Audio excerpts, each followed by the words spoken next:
प्रसंग एक बार माता सीता ने हनुमान जी से प्रसन्न होकर उन्हें हीरो का एक हार दिया और बाकी सेवकों को भी उन्होंने भेंट स्वरूप मोतियों से जड़े रत्न दिए। जब हनुमान जी ने हार को अपने हाथ में लिया तब उन्होंने प्रत्येक हीरे को माला से अलग कर दिया और उन्हें चबा चबाकर जमीन पर फेंकने लगे।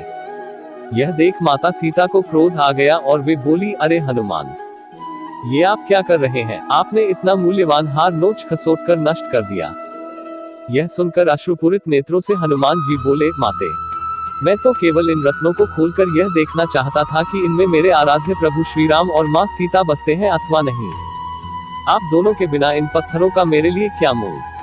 बाकी सेवक यह सारी घटना देख रहे थे। वे तुरंत ही हनुमान जी के पास आकर बोले कि हनुमान, यदि इन निर्जीव वस्तु में श्री राम नहीं है तो श्री राम कहाँ है?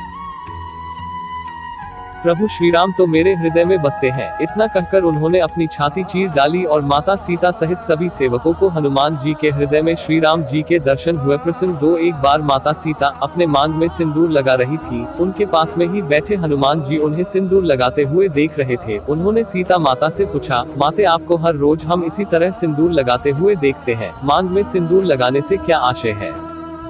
सीता माता ने कहा, हनुमान, मैं अपने पति श्री राम के नाम की सिंदूर अपने मांग में लगाती हूँ ताकि उनकी उम्र बहुत लंबी हो। हनुमान जी सोच में पड़ गए और उन्होंने फौरन ही एक थाल सिंदूर लिया और अपने शरीर पर लगा लिया। उनका पूरा शरीर लाल सिंदूर के रंग में रंग चुका था। सीता माता यह सब देखकर हंसते हुए बोली, हनुमान, इसका क्या अभिप्राय है?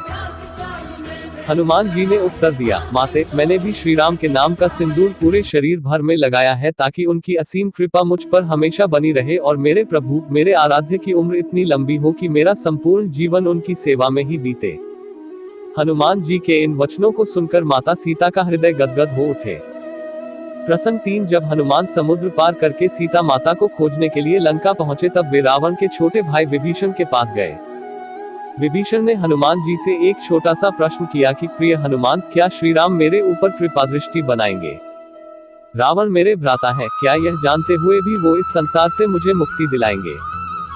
यह सुनते ही हनुमान जी बोल पड़े, विभीषण महाराज, आप संशय क्यों कर रहे हैं? जब मुझ जैसे वानर कुल में पैदा हुए एक वानर को उन्होंने शरण दे दी, अपना दास स्वीकार कर लिया, तब भला वे आपको क्यों नहीं अपनाएंगे? आप तो एक इंसान हैं और आपके अंदर इतनी अच्छाइयां छिपी है, वो जरूर आपकी सहायता करेंगे। इस प्रकार हनुमान जी ने ही अपनी भक्ति से विभीषण के मन में भी अटूट विश्वास पैदा कर दिया, जिस कारण ही विभीषण श्री राम का साथ देने को पूर्ण रूप से तैयार हो गए। कहने का आशय क्या है? तीनों प्रसंगों का आइए देखें। पहले प्रसंग का आशय है कि भगवान हम सबके हृदय में विद्यमान है और उन्हें कहीं बाहर खोजने की आवश्यकता नहीं है। दूसरे प्रसंग से अभिप्राय है कि इस जीवन को ईश्वर की भक्ति और सेवा में अर्पण कर देना चाहिए।